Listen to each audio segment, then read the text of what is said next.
Hello नमस्कार बच्चों, आप सबका स्वागत है आपका प्यारा channel A to Z study point पर। मैं प्रदीप सर, आज हम क्लास लेके आए हुए हैं सामाजिक विज्ञान हमारी विरासत कक्षा 7 की इतिहास की पाठ्य पुस्तक। तो आपसे मेरा रिक्वेस्ट है, अगर आप हमारे इस चैनल पर नए हैं तो अभी आप सब्सक्राइब कर लीजिए और अपनी पढ़ाई को कंटिन्यू जारी रखिए। आइए चलिए देखते हैं बच्चों, क्वेश्चन को शुरू करेंगे और देखेंगे क्या किस तरह से टॉपिक को लिखा हुआ है। ये आप देख रहे हैं ताजमहल है। आप बताएंगे बच्चों कमेंट में कि ताजमहल को किसने बनवाया था और यह कहाँ स्थित है। आइए चलिए क्लास को शुरू करते हैं। बच्चों आप अच्छी तरह से देख रहे हैं नए राजा और राज्य, ये अध्याय 2 है, इसी के बारे में आज अध्ययन करेंगे। तो देखिए क्या कर रहा है कि पिछली कक्षाओं में आपने हर्षवर्धन के साम्राज्य के बारे में पढ़ा और 7वीं शताब्दी में हर्ष की मृत्यु के बाद भारत में अनेक नई क्षेत्रीय शक्ति का उदय हुआ और ये बड़े जमींदार और योद्धा थे जो सामंत कहलाते थे। ये देखिए क्वेश्चन यहाँ भी कहता है कि जो जमींदार होते थे और योद्धा होते थे जो सामंत कहलाते थे, ये इस तरह इसमें कहा गया है। और आगे इसमें चलिए देखते क्या कहा है कि राष्ट्रकूट, तो राष्ट्रकूट चालुक्यों के सामंत थे, परंतु उनकी कमजोरी का लाभ उठाकर उन्होंने अपनी स्वतंत्र सत्ता स्थापित कर ली। किसने? राष्ट्रकूट शासन ने। तो दंती दुर्ग ने राष्ट्रकूट वंश की स्थापना की थी। ये आपका क्वेश्चन यहाँ से बन रहा है बच्चों, ध्यान रहे कि दंती दुर्ग ने राष्ट्रकूट वंश की स्थापना की। आपसे क्वेश्चन पूछेगा कि राष्ट्रकूट वंश की स्थापना किसने की, तो आंसर लिखेंगे दंती दुर्ग ने। चलिए देखते हैं, आगे बढ़ते हैं।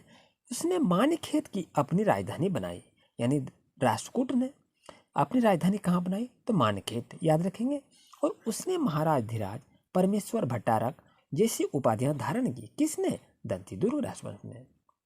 अब कहता है कि कैलाशनाथ मंदिर, एलोरा और एलिफेंटा की गुफाओं का निर्माण राष्ट्रकूटों ने ही करवाया है। बच्चों आपसे क्वेश्चन पूछा जाए कि कैलाशनाथ मंदिर, एलोरा और एलिफेंटा की गुफाओं का निर्माण किसने कराया था, तो आंसर लिखेंगे राष्ट्रकूटों ने करवाया था। ये आपका क्वेश्चन बन गया बच्चों। आइए चलिए और क्वेश्चन को देखते हैं। पाल वंश से आते हैं। पाल वंश में क्या कह रहा है कि पाल वंश पूर्वी भारत में एक शक्तिशाली राजवंश था और इसकी स्थापना गोपाल ने की थी।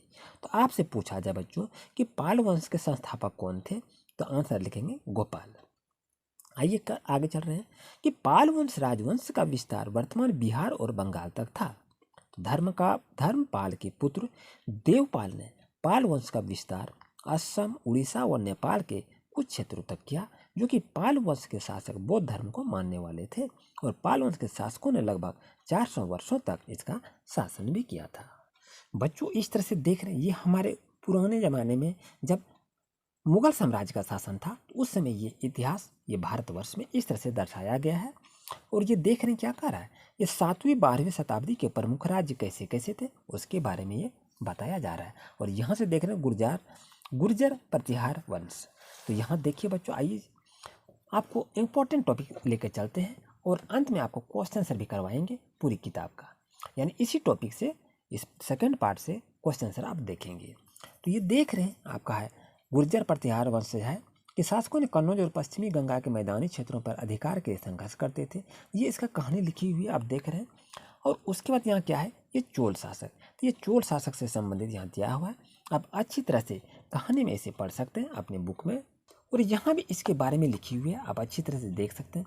बच्चों पढ़ेंगे तो वीडियो काफ़ी लंबी हो जाएगी, तो आप लोग अपना पुस्तक को खोलेंगे और धीरे धीरे से इसे पढ़ने का प्रयास करेंगे। और आगे देख रहे हैं बच्चों, ये आपका क्या है, चोल प्रशासक।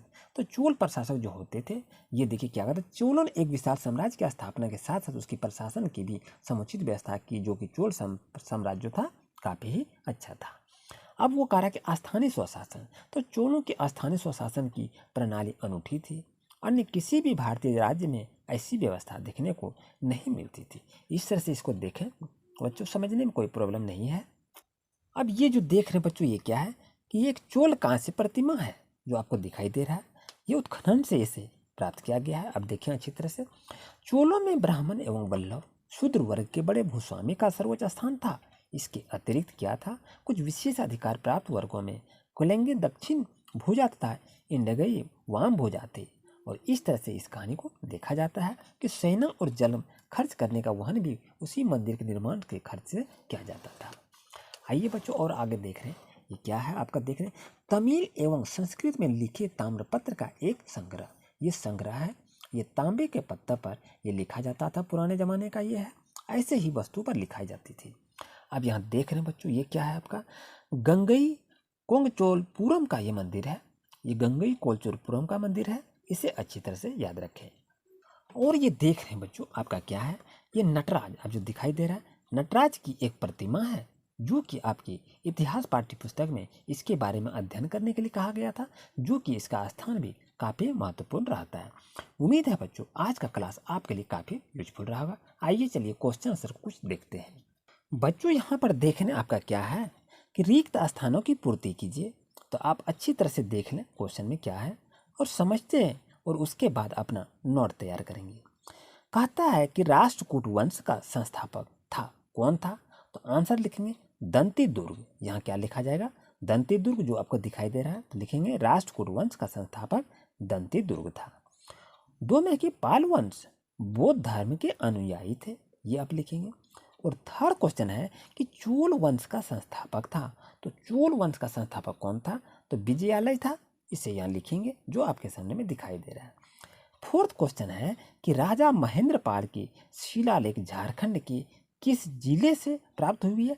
तो यहाँ लिखेंगे, आप देख रहे हैं क्या है, किस जिले से प्राप्त हुई है? तो यहाँ लिखेंगे इटखोरी जिले। यहाँ क्या है?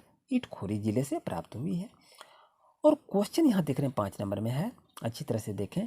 चोल काल में मंदिरों का निर्माण, यहाँ खाली जगह है, शैली में किया गया था। आंसर क्या लिखेंगे? तंजौर। ये आपका बच्चों देखें अच्छी तरह से, ये आपका कंप्लीट हो गया। तो अच्छी तरह से नोट बनाकर इसे अच्छी तरह से अध्ययन करें।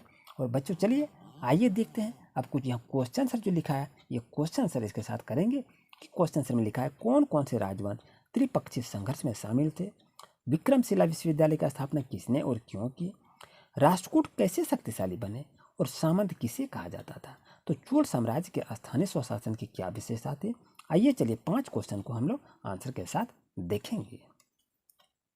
वीडियो अगर काफ़ी अच्छा लग रहा है बच्चों तो लाइक करते चलिए, दोस्तों को भी शेयर कीजिए। अगर आप हमारे चैनल पर नए हैं तो अभी सब्सक्राइब कर लीजिए। आइए क्वेश्चन आंसर को देखते हैं। Welcome to A to Z study point. निम्न प्रश्न के उत्तर लिखिए। कौन कौन से राजवंश त्रिपक्षीय संघर्ष में शामिल थे? आंसर राष्ट्रकूट वंश, पाल वंश और गुर्जर प्रतिहार राजवंश त्रिपक्षीय संघर्ष में शामिल थे। ये क्लास 7 की इतिहास पाठ्य पुस्तक का आप अध्ययन कर रहे हैं, चैप्टर 2 का आप अध्ययन कर रहे हैं। आइए चलिए देखते हैं क्वेश्चन नंबर 2। विक्रमशिला विश्वविद्यालय की स्थापना किसने और क्यों की? तो आंसर लिखेंगे विक्रमशिला विश्वविद्यालय की स्थापना धर्मपाल ने नालंदा विश्वविद्यालय के शैक्षिक स्तर में गिरावट के बाद इसकी स्थापना की, जो कि यह काफ़ी ही फेमस विक्रमशिला विश्वविद्यालय है। आइए थर्ड नंबर क्वेश्चन को देखते हैं। राष्ट्रकूट कैसे शक्तिशाली बने? तो आंसर लिखेंगे राष्ट्रकूट दक्कन के शासक थे। यह 8वीं शताब्दी के मध्य में था, जब राष्ट्रकूट प्रमुख दंती दुर्ग ने अपने चालुक अधिपति को उखाड़ फेंका और ब्राह्मणों की मदद से हिरण्यगर्भ नामक एक अनुष्ठान किया, तो इससे उनकी शक्तिशाली बन गए राष्ट्रकूट। आइए चलिए देखते हैं फोर्थ नंबर क्वेश्चन। सामंत किसे कहा जाता था? ये लिखना है। क्वेश्चन देख रहे हैं क्या है, बहुत अच्छा क्वेश्चन है। सामंत किसे कहा जाता था? तो किसी बड़े राजा के अधीनस्थ छोटे राजाओं को सामंत कहा जाता था, जो कि ये काफ़ी फेमस ये वर्ड है कि सामंत किसे कहा जाता था। आइए चलिए देखते हैं 5वां नंबर क्वेश्चन क्या कह रहा है कि चोल साम्राज्य के स्थानीय स्वशासन की क्या विशेषता थी। तो आंसर लिखेंगे ग्रामीण प्रशासन के लिए सक्षम तथा सक्रिय स्वशासी संस्थाओं को स्थापित करना चोल प्रशासन की मुख्य विशेषता थी। 2 प्रकार की ग्राम समितियां होती थी, पूर्व तथा महासभा, और गांव के समान समिति भी महासभा गांव में वृद्धों की सभा होती थी और महासभा के सदस्य